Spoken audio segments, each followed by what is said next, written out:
नमस्कार विद्यार्थी मित्रांनो, मी डॉक्टर SR शेळके। आज आपण ॲडव्हान्स अकाउंटचा शेवटचा आणि 5वा चॅप्टर या ठिकाणी सुरू करणार आहोत। त्या चॅप्टरचं नाव आहे इन्सॉल्व्हन्सी अकाउंट। तर इन्सॉल्व्हन्सी अकाउंट या ठिकाणी इन्सॉल्व्हन्सी म्हणजे काय तर पहा, दिवाळखोर एखादा व्यक्ती, एखादा व्यापारी, व्यावसायिक म्हणा किंवा ऋणको म्हणा, तो जर समजा दिवाळखोर झाला तर दिवाळखोर झाल्यानंतर त्याची जी मालमत्ता आहे किंवा देयता आहे, त्या मालमत्ता आणि देयतेची विल्हेवाट कशा पद्धतीने लावली जाते ती या ठिकाणी आपणाला अभ्यासायचं आहे।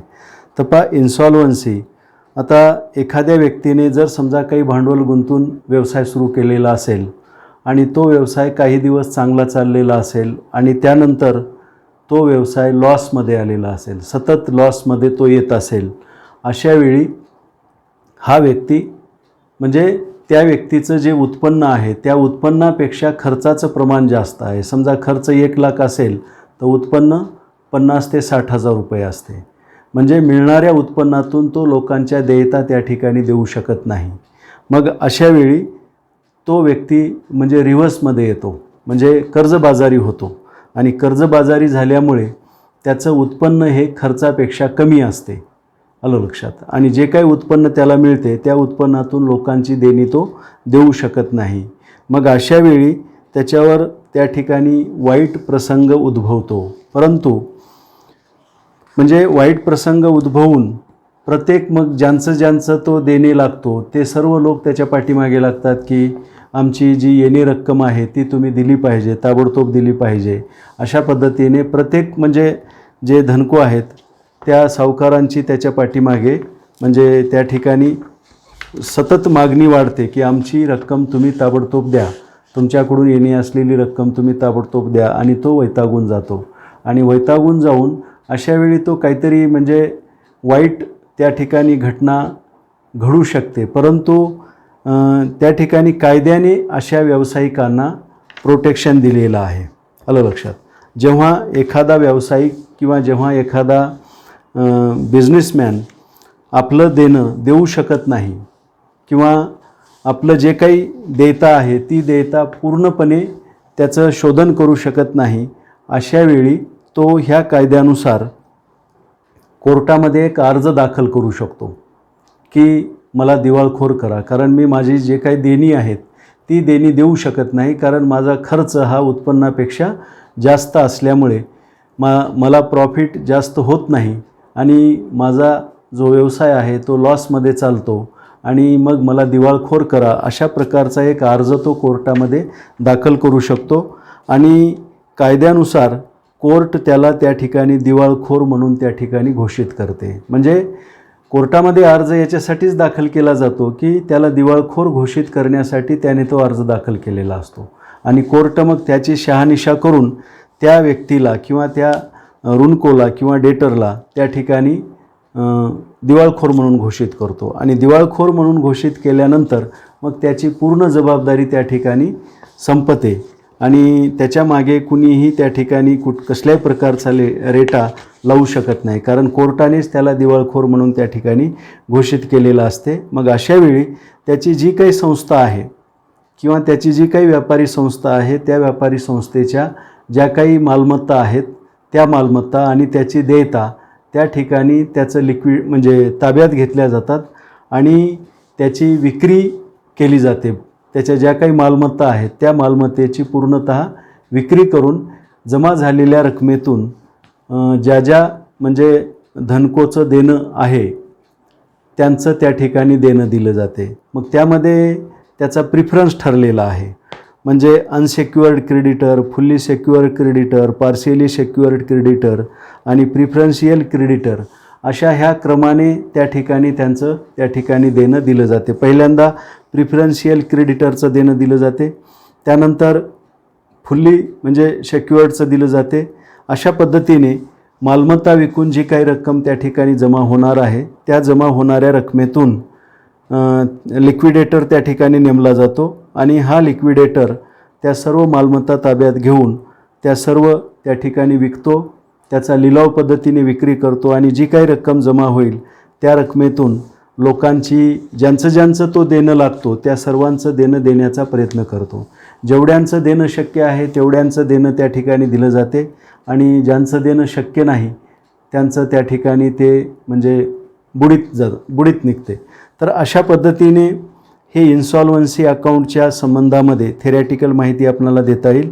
तर पहा, या ठिकाणी 2 प्रकारचे कायदे आहेत. द प्रेसिडेन्सी टाउन्स इन्सॉल्वन्सी ॲक्ट 1909 आणि दुसरा कायदा, हा कायदा त्या ठिकाणी टाउन्सला लागू आहे, म्हणजे मुंबई, कोलकाता आणि मद्रास ह्या 3 शहरासाठी हा कायदा 1909चा लागू आहे. द प्रेसिडेन्सी टाउन्स इन्सॉल्वन्सी ॲक्ट 1909 हा ह्या 3 शहरासाठी लागू आहे आणि रेस्ट ऑफ इंडियासाठी हा दुसरा कायदा लागू आहे. त्याचं नाव आहे द प्रोव्हिन्शियल इन्सॉल्वन्सी ॲक्ट 1920.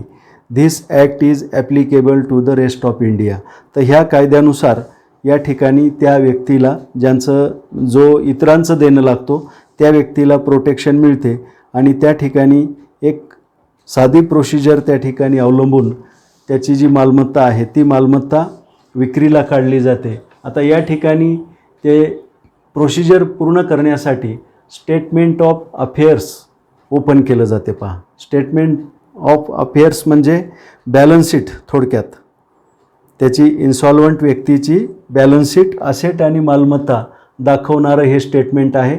आणि हे डिफिशियन्सी अकाउंट म्हणजे कोणकोणत्या कारणामुळे त्याचा खर्च वाढलेला आहे आणि डिफिशियन्सी कशी त्या ठिकाणी वाढलेली आहे हे दाखवणारं हे अकाउंट आहे.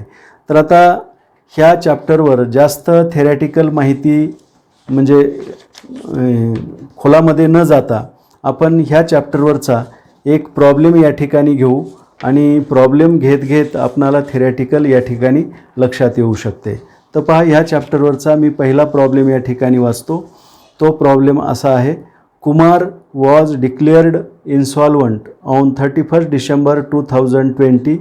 His position on that date was as follows: cash in hand ₹100, furniture estimated to realize into bracket estimated to realize ₹2000 bracket close ₹5500, stock into bracket estimated to realize ₹14,000 bracket close ₹15,000, sundry creditors 35,000, bills payable 3,000, bills receivable all good 5,400, sundry debtors good 8,000, doubtful त्या ठिकाणी estimated to produce 40% bracket close 1,000, bad 2,000, tax due 1,000, capital at commencement on 1st January 2020 ₹20,000, profit for 2019 5,000, loss for 2020 21,000, drawing for 2 years 6,000. तर पहा, ह्या प्रॉब्लेमवरून आपल्या लक्षात येत असेल म्हणजे 2019 साली त्यांना म्हणजे 5,000 रुपये प्रॉफिट झालेला आहे आणि 2020ला 21,000 रुपये लॉस झालेला आहे आणि ड्रॉईंगसुद्धा त्यांची 6,000 रुपये त्या ठिकाणी झालेली आहे. तर अशा परिस्थितीमध्ये त्यांनी कोर्टाकडे अर्ज दिलेला आहे, मला दिवाळखोर म्हणून घोषित करा. आणि श्री कुमार यांना कोर्टाने 31 डिसेंबर 2020 रोजी त्या ठिकाणी इन्सॉल्व्हंट केलेलं आहे, म्हणजे दिवाळखोर म्हणून घोषित केलेलं आहे. ज्या तारखेला दिवाळखोर म्हणून घोषित केलेलं आहे त्या तारखेला त्यांच्या व्यवसायाची पोझिशन अशी होती. तर आता ह्या ज्या काही त्यांच्या मालमत्ता आणि देयता आहेत त्यांची आपणाला आता विल्हेवाट या ठिकाणी लावून लोकांचं देणं किती देता येईल आणि किती त्या ठिकाणी देणं शिल्लक राहील हे आपणाला या ठिकाणी निर्धारित करायचं आहे. तर पहा, प्रॉब्लेमचं सोल्युशन करताना मी या ठिकाणी एक आयटम आता या ठिकाणी घेतो. तर पहा, कॅश इन हँड 100 आलं लक्षात. तर पहा, आता ही मालमत्ता आहे. मालमत्ता म्हणून स्टेटमेंट ऑफ अफेअर्सच्या असेट साईडला या ठिकाणी घ्या property as per list E, property as per list E ह्या हेडखाली कॅश इन हँड ₹100 ते आपणाला या ठिकाणी लिहावं लागेल. म्हणजे याची बुक व्हॅल्यू 100 होती आणि त्याची इस्टिमेटेड टू प्रोड्यूस ₹100. दोन्ही कॉलममध्ये 100 लिहून टाका. त्यानंतर आहे पहा फर्निचर. आलं लक्षात. फर्निचर कंसात दिलेलं आहे estimated to realise ₹2000 and 5500. Furniture ही सुद्धा मालमत्ता आहे, म्हणून स्टेटमेंट ऑफ अफेअर्सच्या असेट साईडला property as per list E ह्या हेडखाली फर्निचर. आलं लक्षात. फर्निचरची बुक व्हॅल्यू किती आहे? ₹5500. म्हणजे ₹5500 किमतीचं फर्निचर आहे आणि त्याच्यापासून रिअलायझेशन किती झालेलं आहे? फक्त ₹2000. आलं लक्षात. रिअलायझेशन ₹2000 झालेलं आहे. 5500चं फर्निचर ₹2000 विकण्यात आलेलं आहे. त्यानंतर स्टॉक दिलेला आहे पहा. Stock estimated to realise ₹14,000 15,000 total. स्टॉकचं बुक व्हॅल्यू आहे पहा 15,000. 15,000 रुपयाचा स्टॉक होता. ते दिवाळखोर झाले तेव्हा हा 15,000चा स्टॉक 14,000 विकण्यात आलेला आहे. म्हणजे 15,000च्या स्टॉकपासून 14,000 त्या ठिकाणी रिअलाइज झालेले आहेत. तर ह्या तीनही property as per list E ह्या हेडखाली याची नोंद या ठिकाणी होते. त्यानंतर आहे पहा सन्ड्री क्रेडिटर्स. सन्ड्री क्रेडिटर्स म्हणजे 35,000 ही आहे देयता. म्हणून स्टेटमेंट ऑफ अफेअर्सच्या लॅबिलिटी साईडला या ठिकाणी unsecured creditors as per list ए असं लिहिलेलं आहे. Unsecured creditor as per list ए यामध्ये सन्ड्री क्रेडिटर या ठिकाणी घ्या. म्हणजे हे क्रेडिटर सेक्युअर्ड नसतात. तर पहा यांची जी बुक व्हॅल्यू आहे ग्रॉस 35,000 या बाजूला लिहा आणि हे 35,000 द्यावे लागतील. सन्ड्री क्रेडिटरचं देणं 35,000 आहे, सकल देणं 35,000 आहे आणि ते आपणाला द्यावं लागेल. Expected to rank gross liability 35,000, expected to rank 35,000. त्यानंतर पुढचा आयटम आहे पहा सन्ड्री क्रेडिटरच्या नंतर बिल्स पेएबल 3,000. तर पहा ह्याच हेडखाली unsecured creditor as per list A या ठिकाणी दिलेला आहे बिल्स पेएबल. किती रुपये? 3,000. त्याची जी ग्रॉस लॅबिलिटी आहे ते 3,000 आहे आणि हे 3,000 पेड करावे लागतील. म्हणून अशा पद्धतीने ते 3,000 दोन्ही कॉलममध्ये त्या ठिकाणी लिहून टाका. त्यानंतर पुढे दिलेलं आहे पहा बिल्स रिसिवेबल ऑल गुड. आलं लक्षात. आता बिल्स रिसिवेबल म्हणलं की ही मालमत्ता आहे, म्हणून स्टेटमेंट ऑफ अफेअर्सच्या मालमत्ता बाजूला किंवा असेट साईडला या ठिकाणी bills of exchange as per list G, bills of exchange as per list G ह्या हेडखाली बिल्स रिसिवेबल ऑल गुड आहेत, म्हणजे सर्व वसूल झालेले आहेत. तर या ठिकाणी हे लिहा ऑल गुड 5,400. म्हणजे बुक व्हॅल्यू ह्या कॉलममध्ये 5,400 आणि ते 5,400 त्याचे वसूल झालेले आहेत. आलं लक्षात. बिल्स रिसिवेबल किती होते? 5,400चे. मग त्या बिलाचे किती वसूल झाले? 5,400 वसूल झाले. म्हणजे किती होते हे ह्या कॉलममध्ये लिहा आणि किती वसूल झाले ते ह्या कॉलममध्ये लिहा. Estimated to produce. त्यानंतर पुढे दिले पहा सन्ड्री डेटर. सन्ड्री डेटर्स याची सन्ड्री डेटर म्हणलं की हे झालं असेट, म्हणून असेट साईडला book debts as per list F ह्या हेडखाली, book debts as per list F ह्या हेडखाली आपणाला ते लिहावं लागेल. तर सन्ड्री डेटर गुड म्हणून दिलेले आहेत पहा 8,000. तर ह्या गुडच्या पुढे लिहा 8,000. आलं लक्षात. गुडच्या पुढे या ठिकाणी 8,000 होते, 8,000 वसूल झाले. आलं लक्षात. म्हणजे ह्या सन्ड्री डेटरपैकी काही ग्राहक चांगले आहेत, त्यांच्याकडून आपले 8,000 येणे होते आणि ते 8,000 वसूल झालेले आहेत. काही ग्राहक डाऊटफुल आहेत. आलं लक्षात. अशा डाऊटफुल ग्राहकाकडून आपलं जे टोटल येणं आहे ते आहे 1,000 रुपये. 1,000 रुपये आणि कंसामध्ये दिलेलं आहे एस्टिमेटेड टू प्रोड्यूस 40%, म्हणजे त्याच्या 40% वसूल झालेला आहे, म्हणजे 400 रुपयेच वसूल झालेले आहेत. आलं लक्षात? 400 रुपये या ठिकाणी वसूल झालेले आहेत. म्हणजे या ठिकाणी लॉस किती झाला? 1,000पैकी 400 वसूल झाले म्हणजे लॉस किती झालेला आहे? तो लॉस झालेला आहे 600 रुपये. आलं लक्षात? हा जो 600 रुपये लॉस आहे तो आपण नंतर विचारात घेऊ. त्यानंतर बॅड आहे पहा 2,000, म्हणजे असे ग्राहक आहेत की ज्यांच्याकडून आपले 2,000 येणे आहेत. आलं लक्षात? त्यांनी आपणाला काहीच दिलेलं नाही, त्यांच्याकडून 1 पैसाही वसूल झालेला नाही. आलं लक्षात?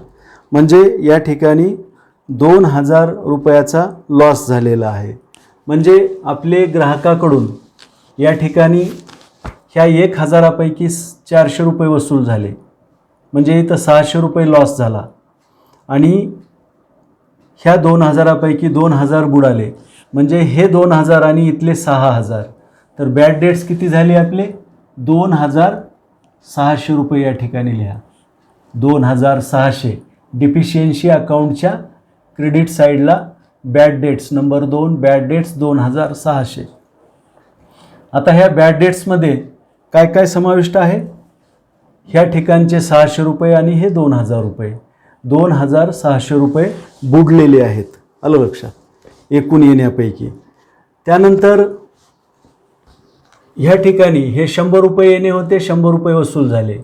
त्यानंतर फर्निचरचे 5,500 रुपये येणे होते, त्यापैकी 2,000 वसूल झाले, म्हणजे 3,500 रुपये लॉस झालेला आहे. तर डिफिशियन्सी अकाउंटच्या क्रेडिट साईडला लॉस ऑन फर्निचर 3,500 या ठिकाणी लिहा. आलं लक्षात?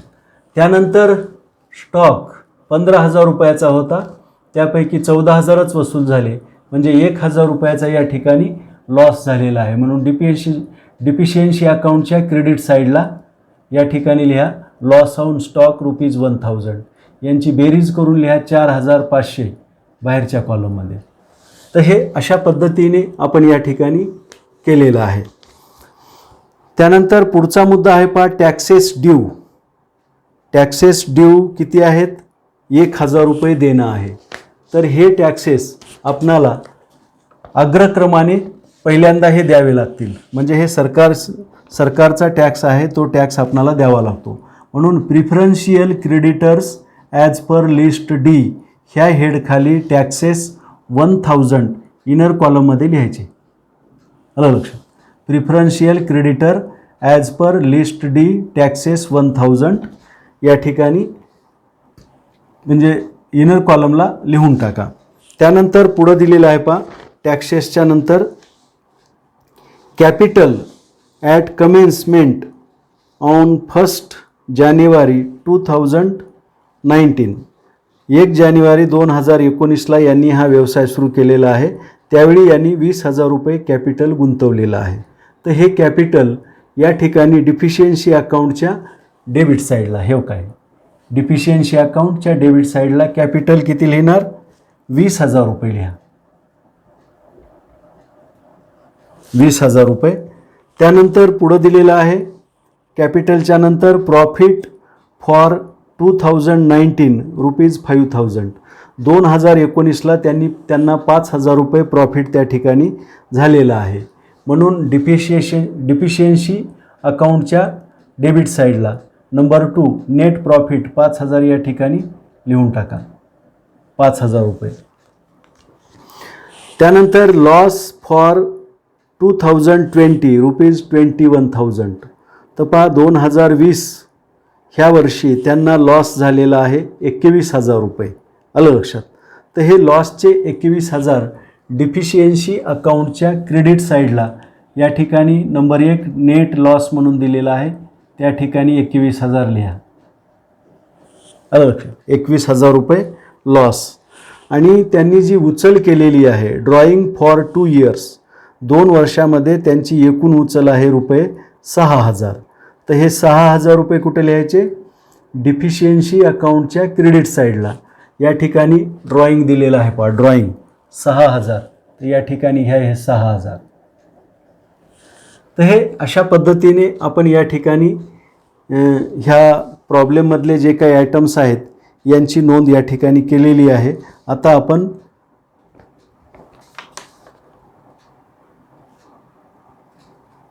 ह्यांची बेरीज करू. आलं लक्षात? बेरीज करूया. तर हे टॅक्सेसचे 1,000 रुपये या ठिकाणी लिहा.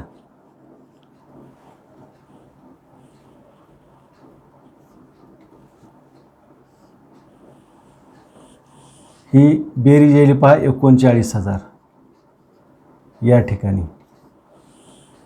ग्रॉस लॅबिलिटी 39,000 रुपये बेरीज येईल आणि ह्या ठिकाणची बेरीज येईल 38,000. 38,000 रुपये बेरीज येईल. त्यानंतर आता असेट साईडची बेरीज करूया आपण. तर ही बेरीज असेट साईडची बेरीज करताना एस्टिमेटेड टू प्रोड्यूस ह्या कॉलमची आपल्याला बेरीज करावी लागेल.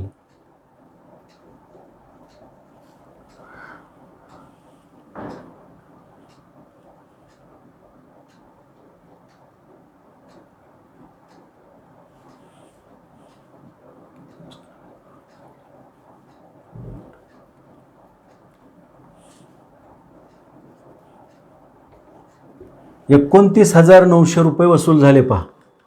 ह्या श्री कुमार यांची संपूर्ण मालमत्ता विकून या ठिकाणी 29,900 रुपये वसूल झालेले आहेत.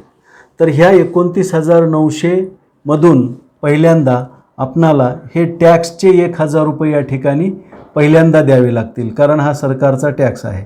टॅक्सेस 1,000 डिडक्टेड कॉन्ट्रा म्हणजे जसे लॅबिलिटी साईडला याची नोंद आलेली आहे तशी हे म्हणजे असेट साईडला सुद्धा हे 1,000 रुपये लिहिले जातील.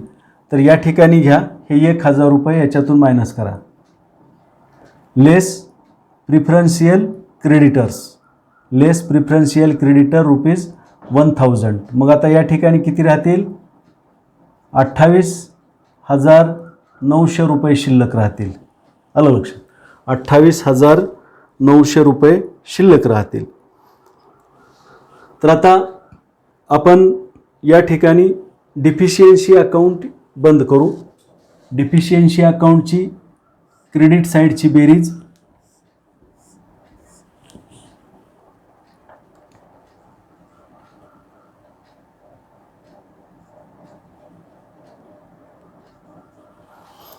₹34,100 बेरीज आली पहा. 34,100. तर या ठिकाणी किती शिल्लक राहते? हे अदर इन्कम अँड प्रॉफिट नाही, त्यामुळे तिथं डॅश मारा. आता डिफिशियन्सी किती येईल? एवढं देणं आहे. हे 100 5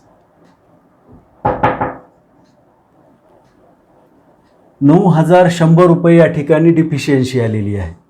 तर हे 9,100 एवढं म्हणजे त्या ठिकाणी रक्कम कमी पडत आहे यांचं देणं देण्यासाठी. यांचं देणं एकूण 34,100 आहे. त्यापैकी भांडवल वापरलेलं आहे. नेट प्रॉफिट एका वर्षी झालेले 25,000 वापरण्यात आलेले आहेत. अजून म्हणजे 9,100 रुपये देणं बाकी आहे. तेवढी रक्कम कमी पडत आहे.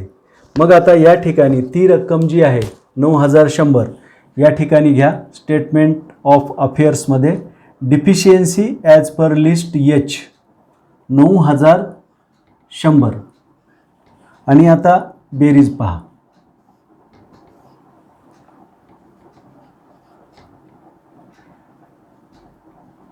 ₹38,000. तर हे टोटल 38,000 रुपये त्यांचं देणं आहे. आलं लक्षात? हे 38,000 आपण या ठिकाणी लिहिले. त्यांच्या मालमत्ता विकून टोटल रक्कम जमा झाली 29,900. त्याच्यातून अग्रक्रमाने आपण टॅक्सचे पैसे या ठिकाणी भरलेले आहेत, अगोदर देऊन टाकलेत. 29,000तून 1,000 रुपये गेले म्हणजे राहिले 28,900. आलं लक्षात? मग ह्या 28,900 मधून त्यांचं जे देणं आहे 38,000 रुपये आपण देऊ शकत नाही. आलं लक्षात? मग या ठिकाणी डेफिशियन्सी किती निर्माण झालेली आहे? 9,100 म्हणजे 9,100 रुपये या ठिकाणी त्यांचं पूर्ण देण्यासाठी कमी पडत आहेत. तर अशा पद्धतीने हा प्रॉब्लेम या ठिकाणी पूर्ण होतो. मी या ठिकाणी थांबतो. धन्यवाद.